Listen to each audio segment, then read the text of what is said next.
The night I never returned. I once worked as a direct care aide for a 65-year-old woman with a developmental disability. Her daughter, who was in her 40s, worked overnight shifts and needed someone with medical experience to watch her mother while she was gone. When I say I once worked for them, I mean it quite literally. I only worked a single night. What happened during that shift ensured I would never return. The woman's name was Martha, and her daughter, who had hired me, was named Colleen. From what I understood, Colleen didn't have any other family to rely on, nor could she afford to place Martha in a nursing home. Perhaps she simply felt more comfortable hiring someone with experience to care for her mother in a familiar environment. At the time, I was already working as a direct care aide for 2 other individuals with developmental disabilities. I had seen my fair share of difficult cases, but nothing could have prepared me for that night. Colleen left for work earlier in the evening. I had already worked my first job that day and was pushing my body to exhaustion, trying to make as much money as possible. Before she left, she introduced me to Martha, who gave me a polite smile. Colleen then took her upstairs to her bedroom and reminded me of a crucial detail. Martha had dementia and sometimes wandered around the house at night, confused. She doesn't sleepwalk, Colleen clarified. She's just confused sometimes. If she gets up, just calm her down and bring her back to bed. I assured her that I knew how to handle it. In my experience, I had dealt with similar situations before. After Colleen left, I settled into the living room, catching up on a TV show. These overnight shifts were often long and uneventful, mostly consisting of waiting, watching TV, and checking in on the patient. About an hour in, I heard footsteps from upstairs. I walked to the stairway and called out, "Martha? Do you need something?" There was no response. The footsteps retreated back into her room, and I heard the soft click of the door closing. Maybe she had just gone to the bathroom. I returned to the couch and continued watching TV. Another hour passed. Feeling hungry, I got up and went to the kitchen, pulling out the sandwich I had brought with me. As I turned to leave the kitchen, I nearly dropped my plate. Martha was standing in the doorway, staring at me. For a split second, my breath caught in my throat. Then, with a sudden movement, the glass she was holding slipped from her hand and shattered on the floor. I snapped out of my shock and immediately asked, "Martha, are you okay?" But she didn't answer. Instead, she started screaming. "Who are you?" she shrieked. Her voice was raw and frantic. "Why are you in my house? I don't know you."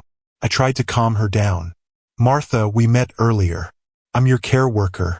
Your daughter, Colleen, hired me." But she wasn't listening. She kept screaming, her body tense and defensive, as if I were a stranger who had broken into her home. Eventually, after several minutes of reassurance, she seemed to relax enough for me to guide her back upstairs. Once in her room, I handed her a glass of water and some melatonin, making sure she took it before leaving. I hoped that was the end of it. A few hours later, I was absolutely exhausted. There was a spare bedroom upstairs where Colleen said I could rest if needed. Believing Martha was finally asleep, I decided to lay down for a short nap. I must have been asleep for only an hour when I woke up to a sound from downstairs. Slam. A heavy, rhythmic noise echoed through the house, repeating every couple of seconds. Slam, slam, slam. I sat up, my heart pounding. It was coming from the kitchen. I stepped out of the bedroom, listening carefully. Martha's door was shut. Was she still inside? As I crept downstairs, the slamming continued. It wasn't until I reached the bottom that I saw what was happening. In the dim light, Martha was standing in the kitchen in front of the oven. She was opening the oven door and slamming it shut. Over and over. The sight sent a chill through me. "Martha!" I called out. She froze. Slowly, she turned her head toward me, the oven door still open. Then, with a deliberate motion, she shut it one final time and started walking toward me. Something about the way she moved felt unnatural, like she wasn't fully aware of her surroundings. Her blank expression, her slow but purposeful steps. It all unsettled me in a way I couldn't explain. When she reached the stairs, I hesitated, unsure if I should stop her. But she simply walked past me without a word, climbed the stairs, and disappeared into her room. For a moment, I stood there, unsure what to do. Finally, I followed her up, knocked gently on her door, and whispered, "Martha, are you okay?" No response. I cracked the door open slightly. Martha was standing at the far side of her room, facing the wall. A deep unease settled over me. Carefully, I walked over and guided her back to bed. She didn't resist, but she also didn't speak. Once she was lying down, I tucked her in and whispered, "Good night, Martha." Then I left the room. I went back to the spare bedroom, but this time I forced myself to stay awake for a while, just in case she got up again. Eventually, exhaustion took over and I drifted off. I woke up again, this time with a jolt. The room was pitch black. The alarm I had set for myself had not gone off yet, so something else had woken me.